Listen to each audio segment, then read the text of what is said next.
Part 4. But I already paid for this. Nestlé's focus on emerging markets. Nestlé, the world's largest food processing company, has shifted its focus to emerging markets, like Brazil, due to saturated markets in developed countries and growing health concerns. Ultra-processed food UPF dominance. While Nestlé produces a range of products, the majority are UPFs, including processed foods, pet food, and even bottled water. Direct sales in Brazil. Nestlé implemented a direct sales strategy in Brazil, with sales teams going door-to-door in low-income communities to sell their products. Targeting vulnerable populations. This strategy aimed to reach vulnerable populations in areas with limited access to traditional retail channels. Value to society claim. Nestlé claimed this initiative provided value to society by offering fortified products and income opportunities despite criticism. Preference for unhealthy products. Despite offering some healthier options, consumers in these communities primarily purchased sugary snacks and high-sugar yogurts. Nestlé Takes You On Board initiative. In 2010, Nestlé launched a floating supermarket to reach remote Amazon communities, claiming to offer access to nutrition, health, and wellness.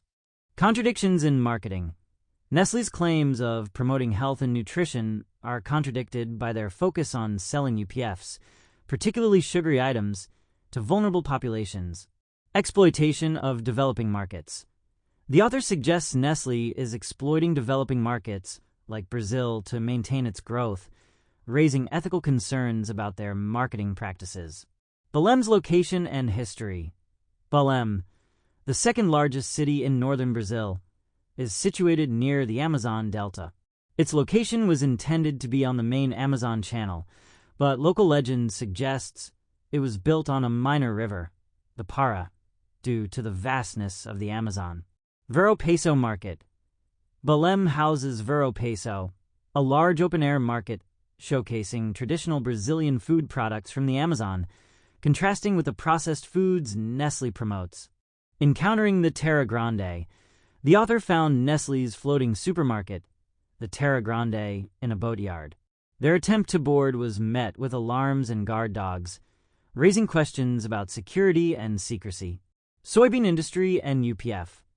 The author observed massive cargo ships transporting soybeans from Barcarena, highlighting Brazil's role in global UPF production. Soybeans, primarily used for animal feed, are a cheap base for UPF and found in many processed foods. Deforestation in Mato Grosso.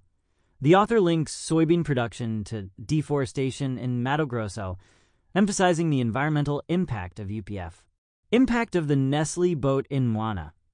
The floating supermarket undercut local market prices, negatively impacting local traders. It introduced UPF to the community, leading to increased consumption and health problems like type 2 diabetes in children. The boat created a demand for Nestlé products, forcing local shops to stock them. Public health crisis. The arrival of the Nestlé boat and the subsequent influx of UPF led to a public health crisis in Moana, with increased obesity and diet-related diseases. Development as a form of violence. The author argues that the introduction of UPF by companies like Nestlé is a form of violence, damaging both individual health and the environment. Lasting impact.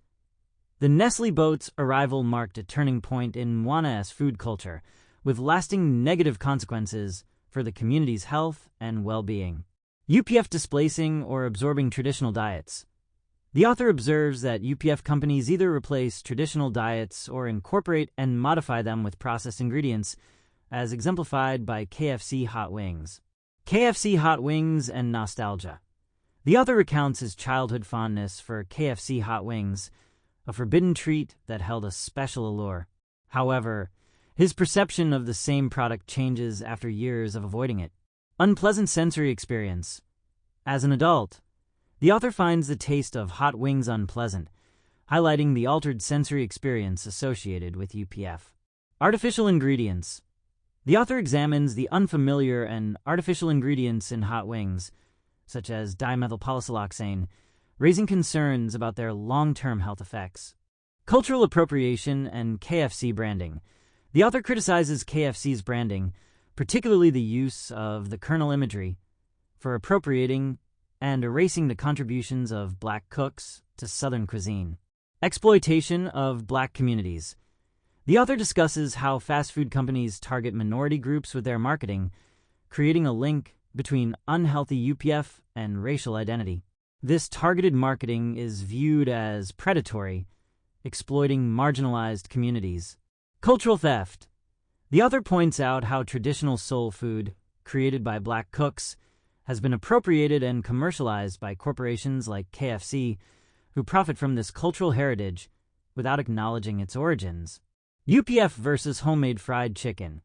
The author emphasizes the difference between traditional homemade fried chicken and the ultra-processed version sold by fast food chains, suggesting that the former is likely to be healthier and more satisfying. Health and social justice.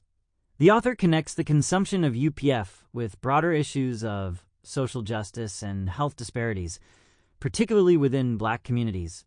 He argues that the marketing and availability of UPF contribute to these inequalities. Global trend of UPF consumption. The author highlights the global reach of UPF companies like KFC, with hundreds of outlets in sub-Saharan Africa, contributing to rising obesity rates in countries like Ghana. Shifting cultural perceptions. In Ghana, consuming Western fast food is associated with a more civilized lifestyle, further promoting the displacement of traditional diets. KFC's marketing strategy.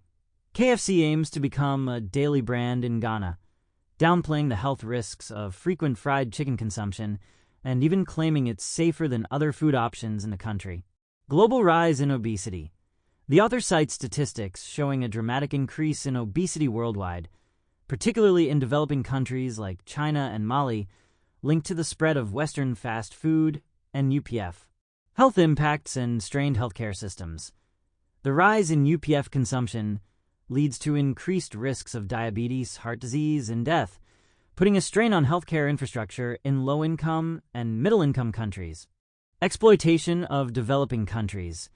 The author criticizes UPF companies for prioritizing profits over public health, exploiting the growing markets in developing countries despite the negative health consequences. Nestlé boat manager's perspective. Graciliano Silva Ramo, the former manager of Nestlé's floating supermarket, acknowledges that the boat primarily sold unhealthy products like Kit Kats, contributing to poor diets and health problems in riverside communities. Trojan horse analogy. The author describes the Nestlé boat as a Trojan horse, its real purpose being to create a market for UPF and establish long-term consumer habits, rather than genuinely addressing food needs. Irreversible changes in food culture. The introduction of UPF through initiatives like the Nestlé boat leads to irreversible changes in food culture, making it difficult for people to return to traditional, healthier diets. 17. The true cost of Pringles. Pringles potato nest debated in court. Procter & Gamble P&G, makers of Pringles, went to court to argue that Pringles contain so little potato that they shouldn't be legally classified as potato crisps. This was to avoid paying value-added tax, VAT, on their product. UK tax law complexity fuels food disputes. The UK's complex tax system, with its VAT exemptions and exceptions for certain food items, leads to frequent legal battles between food manufacturers and tax authorities. Manufacturers seek to classify their products in ways that minimize tax liability. Jaffa cakes. Cake or biscuit. A famous case involved McVitie's Jaffa cakes, where the court had to determine whether they were cakes exempt from VAT or chocolate-covered biscuits, subject to VAT. The Jaffa cakes were ultimately deemed cakes. Pringles' further preparation argument. P&G initially argued that the need to dip Pringles constituted further preparation, which would exempt them from VAT.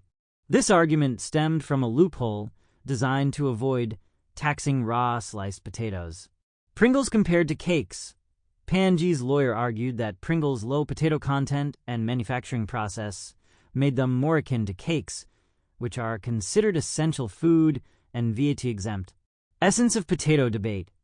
The court grappled with the philosophical question of whether Pringles possess the essence of potato, to be considered potato crisps.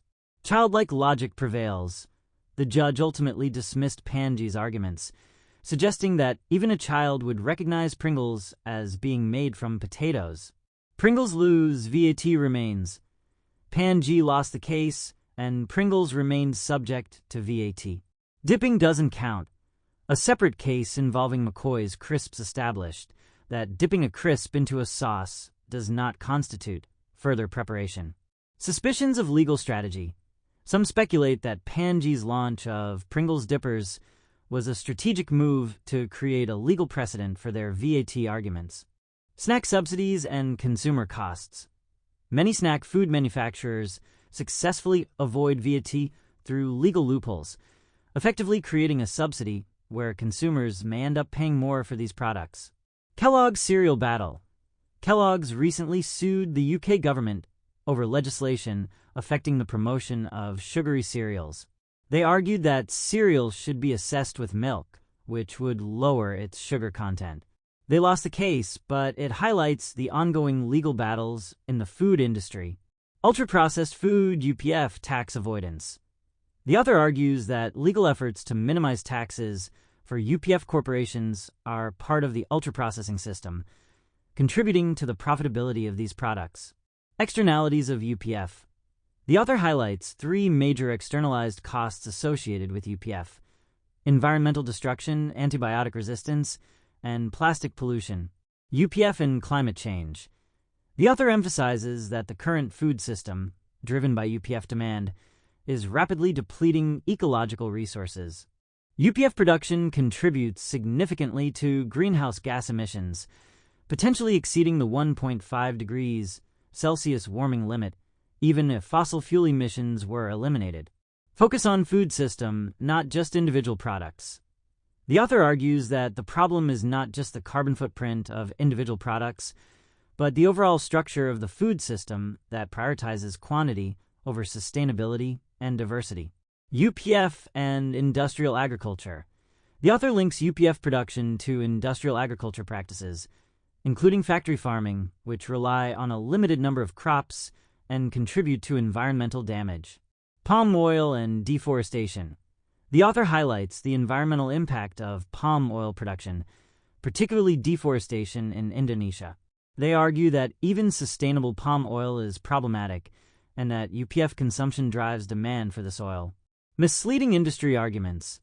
The author criticizes industry arguments about the efficiency of palm oil production and the existence of sustainable palm oil, highlighting the flaws in these claims. Inefficiency of the current food system. The author points out that the current food system is energy inefficient, relying heavily on fossil fuels to produce UPF. They argue that this inefficiency is masked by the low cost of fossil fuels, which are subsidized by taxpayers through externalized costs like healthcare expenses related to pollution. Inefficient use of plant protein. The author argues that feeding humans nutritious plant protein directly is more efficient than feeding it to animals first, then consuming the animals. Carbon footprint of meat. The author compares the carbon footprint of different protein sources, highlighting that plant-based proteins like tofu, beans, and peas have a significantly lower carbon footprint than meat. Environmental impact of meat consumption. The author acknowledges that sustainable meat production methods exist, but argues that increasing meat consumption will likely lead to further deforestation and negative environmental consequences. UPF and meat consumption. The author points out that most meat consumed is within UPF, further contributing to the environmental impact of UPF production. Lack of transparency in UPF. The author criticizes the lack of transparency in UPF production, particularly regarding the origin and feed of animals used in these products. Soybean production and UPF. The author uses soybeans as an example of how industrial agriculture processes plant protein in an energy-intensive way to produce animal feed and ingredients for UPF. Intensive chicken farming. The author describes the intensive farming practices used in chicken production, highlighting the short lifespan of chickens raised for meat and the reliance on soy-based feed. Environmental impact of soy production. The author emphasizes the environmental damage caused by soy production, particularly deforestation in the tropics, to meet the demand for animal feed. Future projections. The author warns that global meat production is projected to increase significantly, requiring more land for feed production and further exacerbating environmental problems. Pesticide use and health. Pesticide use in soy production in the Americas is linked to birth defects and increased cancer rates in local communities.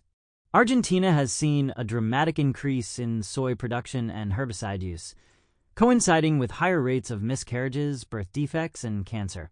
Deforestation and climate change. The current food production system relies on destroying wildland and ignoring the cost of carbon emissions, leading to food insecurity and climate change. Deforestation in the Amazon disrupts the water cycle, reducing rainfall and causing droughts that harm soy production itself. The Amazon, once a carbon sink, is now a carbon source due to deforestation and rising temperatures. Consumer disconnect and brand deception. Food packaging often hides the environmental and health costs of ultra-processed foods, UPFs. Consumers trust brands to source ingredients responsibly, but even expensive brands prioritize cost over sustainability and ethical sourcing. The salmonella outbreak at Cranswick's plant affected a wide range of brands, highlighting the lack of oversight in the chicken supply chain. Inefficient production and global shipping. UPF production involves multiple stages of processing and transportation, often across continents, leading to energy waste and increased carbon footprint. Ingredients are frequently shipped back and forth across the globe, demonstrating the inefficiency of the system. Agroecological alternatives.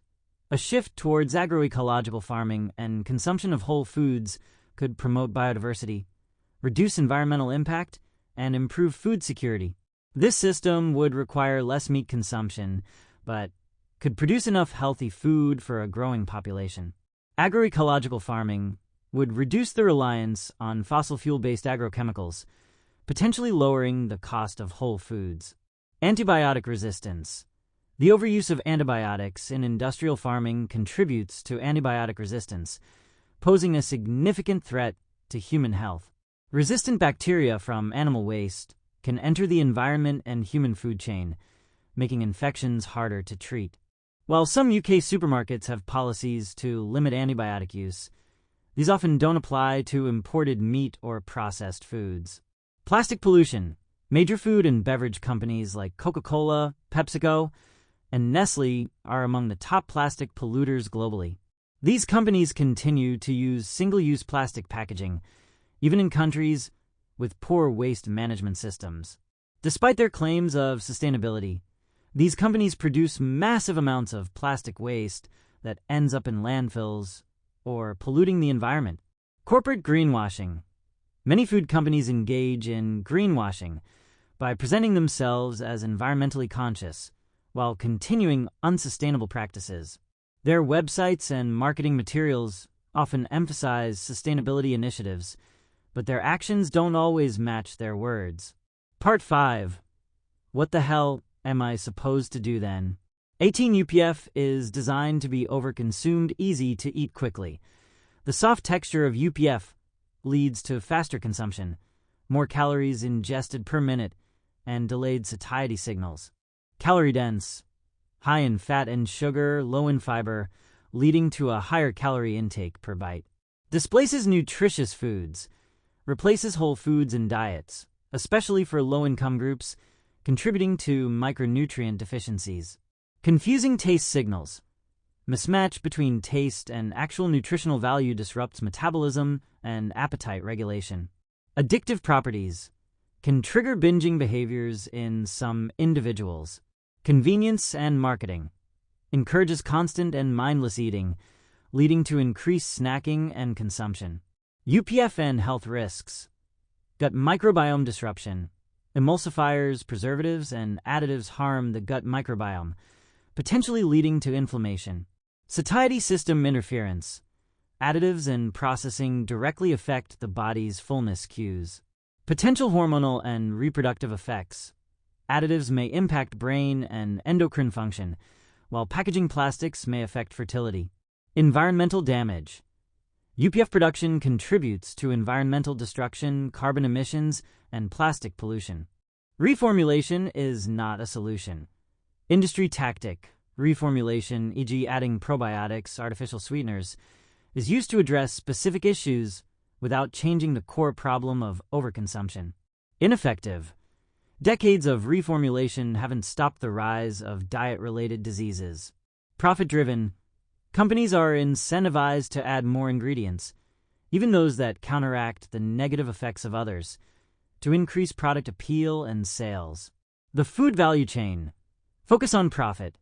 The food system prioritizes profit over health, with each processing step extracting more value from cheap, often subsidized crops. Increasing complexity. Processing increases the variety, shelf life, and appeal of products, driving consumption. Farmers at the bottom. Farmers receive a small percentage of the final consumer spending on food. 1. Farmers' limited power. Commodity producers. Farmers like Eddie produce commodities, meaning their products are interchangeable with others, limiting their pricing power. Squeeze by the system. Supermarkets and larger players hold the power, able to source ingredients elsewhere, leaving farmers with little leverage to negotiate better prices. 2. Incentives within the value chain. Kellogg's example.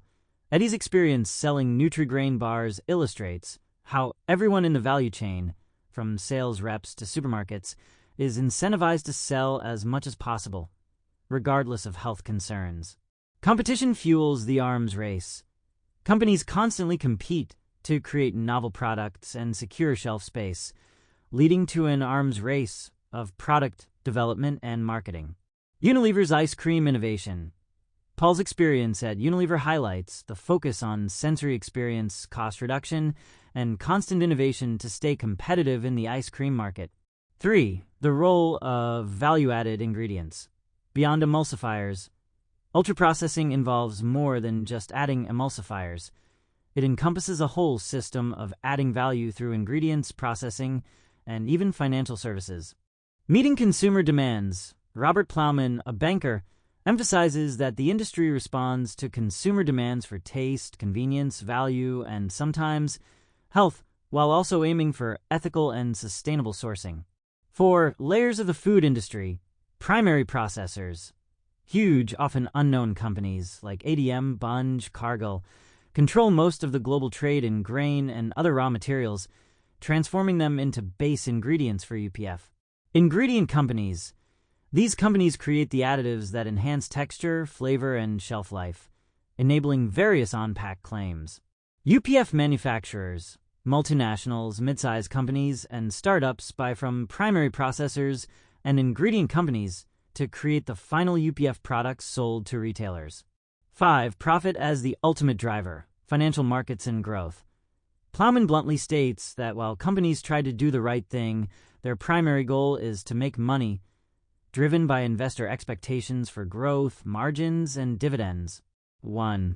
Limited power of ESG goals. Financial performance dominates. While environmental, social, and governance ESG goals are increasingly important to investors, financial performance remains the primary driver for food companies. Growth imperative. Companies are constantly pressured to grow, either by increasing prices or selling more units to more people more often. 2. Industry perspectives on UPF and overconsumption. Plowman's view. The investment banker acknowledges that companies aim to sell more products, driven by sales targets and market share competition. He believes tackling public health issues requires government intervention. Management consultant's perspective. A consultant admits that selling more is always the goal for food companies, even if it means promoting products that lead to excess consumption. Najafi's perspective. The ice cream CEO emphasizes consumer satisfaction and highlights the challenges of balancing health concerns with affordability and consumer preferences. 3. The illusion of corporate social responsibility. Profit trumps all. Despite companies' efforts to showcase social and environmental projects, their ultimate purpose remains maximizing shareholder value. Contradictory actions. Companies often sell solutions to the problems they create, exemplified by Nestlé's ventures into weight management and pharmaceuticals, while also producing UPF. 4. The need for external regulation, government intervention. Industry insiders agree that regulation must come from outside, citing the success of the sugar tax in the UK as an example. Medical professions' role. Doctors, nurses, public health scientists, and nutritionists are identified as key players in advocating for change and promoting healthier food choices. 5. The power of consumers and investors. Consumer choice. While consumers may express a desire for healthy options, their purchasing decisions ultimately drive the market. Investor influence. Large institutional investors like BlackRock wield significant influence over food companies, often prioritizing financial returns over sustainability and public health.